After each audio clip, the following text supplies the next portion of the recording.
So I have two things going for me today. I'm speaking to friends, and I'm speaking about my mom. I'm here today to speak about a woman that I hold in the highest esteem.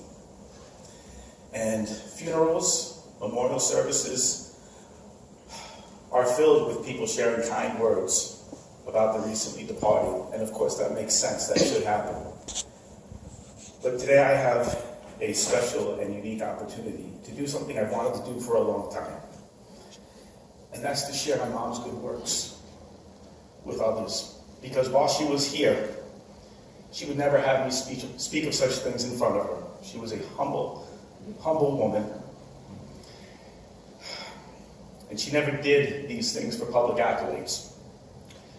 But I've been doing some negotiating with her over the past few weeks. And I said, Mom, I want to brag about you a little bit, but I'll do this for you. I will share stories about you that will inspire all of us to do good things for others. This will not just be a son going on about his mom. This will serve as edification for others. And she said, all right. I'm a good salesman. My mom's life was filled with kindness, compassion, humility, and generosity. And that generosity was never more on showcase than on August 29th, 1969, when she married my father. Dad, you were amazing today, and you've been amazing the past few months. I'm just going to take a moment to recognize what he's been through, because we're all here to speak about my mother today, and we should. But what I've witnessed over the past few months between my dad and my mom is the most beautiful thing I've ever seen. I've never seen a greater display of love and affection than what you've been giving Mom. And you made hard decisions because it was what she wanted.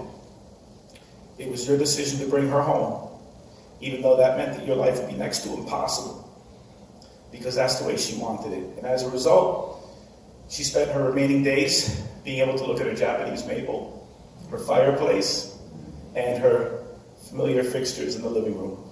So thank you so much for all that you did for her. You, bedside by her, is one of the greatest memories that I have. Holding her hand and kissing her, letting her know that her partner was with her to the very end. You're a good man and a good husband, Dad.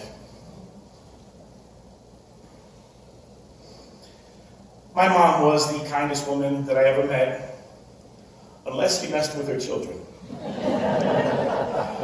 I couldn't paint an accurate picture of her today if I didn't share with you the kind of advocate that she was for me, because this was a big part of her makeup.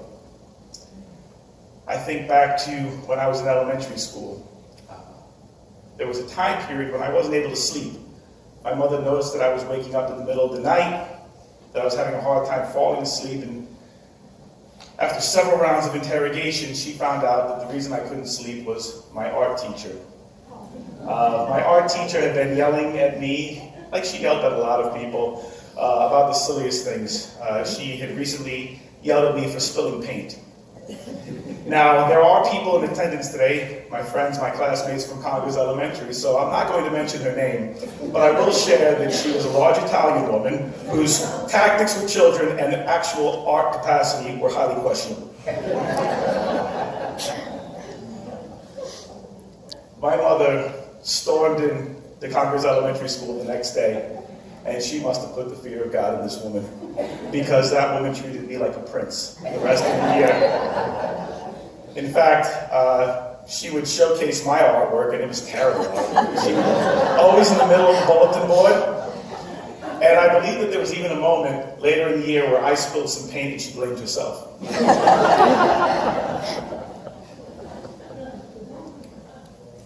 My mom was my advocate, and she continued to be my advocate through my teenage years. My senior prom, last minute my date dropped out on me. So I feel comfortable sharing the story because she is not in attendance today. And I don't think my mother would actually want her here. Because, as I said, kindest woman in the world. She'd go through fire for you. unless you messed with her children. So what does my mother do on prom night? She gets dressed up, she gets me flowers, and she brings me to the greatest place on the planet, the ground round in Nanuet. And I think it must have been during our second basket of complimentary popcorn that the ground round always served, that she shared with me, she was looking so beautiful that night, she shared with me, she doesn't deserve you, Robbie.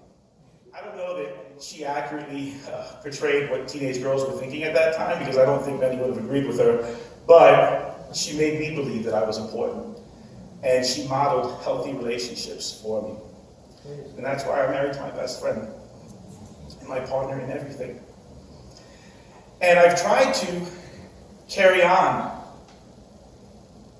her legacy by giving my daughter her amazing grandchild and my beautiful, beautiful baby Violet, trying to give her the confidence so that she will know that she deserves the best, which she does. You deserve the best in everything, Violet. You have made your grandmother so proud. You are a Violet. And I do want to share that it was my daughter's idea when I was putting together this photo collage to have the purple flowers in the background, because she knew how much my mom loved purple flowers. And she's wearing purple flowers today. So Grandma's smiling at you, and she's happy that her legacy continues. Her faith was big. It was not small, and it was not small-minded.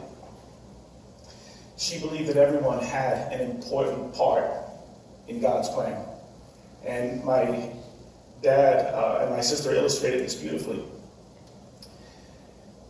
People who were often overlooked, frequently unheard from, and underrepresented by the decision makers in society, she was their advocate too. And I actually had a couple of Barbara stories that I was going to share today. Yes, it's appropriate that we speak about Barbara today. I came home from school one day, and there was this woman who I had never met throwing things around my kitchen. And I had the ducks, but the fork didn't hit me. I had no idea why this woman was in our home. And we had dinner with her that night. And dinner was tricky, duck and cover. She wasn't saying words, but she was yelling. And after dinner, my mother brought her out to the van. She had the work van with her, took her back to the home, came back, and of course I had questions when my mom returned. Mom, what was that? She said, that was Barbara. And she went on to tell me the story that my dad just shared with you, that when she was dealing with issues as a child, she was medically mistreated. And when her family didn't like the results, they turned her over to the state. And my mother said, Barbara deserves to have dinner with family, with people who love her. And she told me, I love Barbara, like I love you. How could you not be touched by this woman? How could you not? How could you not see her greatness? Of course you do. There was a day that she was late to work. Barbara was in a storm, yelling, screaming, throwing things.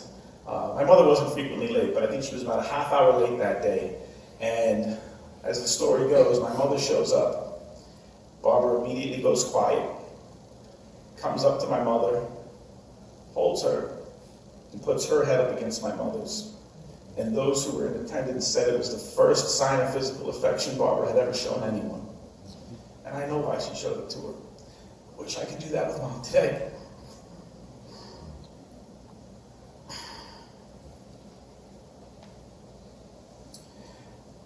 My mom was a shining example of what Jesus expected from his sheep, according to Matthew 25:40. Truly, I tell you, whatever you did for one of the least of these brothers and sisters of mine, you did for me.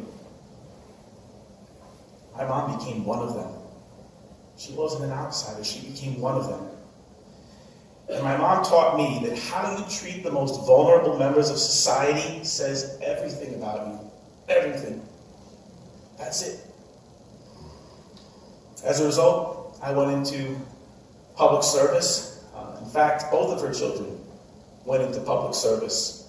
And Cindy, Mom was very proud of the work that you did at your job and at home, putting your heart and soul into raising 3 beautiful young boys. Izzy, Josh, Eli, you got a shout out today. And you look great. Mom, we miss you so much. Dad, Cindy, and I are just trying to figure out what life is going to be like without you. We're still processing all this. Just last summer, we were together, enjoying each other at Lake George, healthy, happy. And a year later, everything's changed. It's impossible to overstate the indelible mark that you've left on my life, Mom. No words on my part could ever do you justice. But what has brought me comfort the last few weeks is looking through the photo albums. And as I was preparing some way to remember her through images, I found great comfort in seeing how much her family meant to her. It was hard to find a photograph where Cindy and I were not attached at the hip to Mom. I'm sorry, Dad, I guess you were taking the photographs. I was, however, able to find some beautiful pictures of you and Mom, but I think those were mostly before these 2 rascals came and took center stage. So, Mom, I invite you to sit down and enjoy a video that I made celebrating your life. It is because of you, from my earliest days, that I know what God's kindness is. In fact, one of my friends from childhood, Jim, who now lives in South Korea, he sent me a long email, Mom, and in that email, he echoed those sentiments. He said that it was because of you that he knew what it meant to serve God. I invite you to sit down in what I imagine is a very comfy chair and enjoy the impact that you made on your son, your daughter, and your husband, and your grandchildren in this video. I love you so much, Mom. Thank you for everything. Thanks a lot.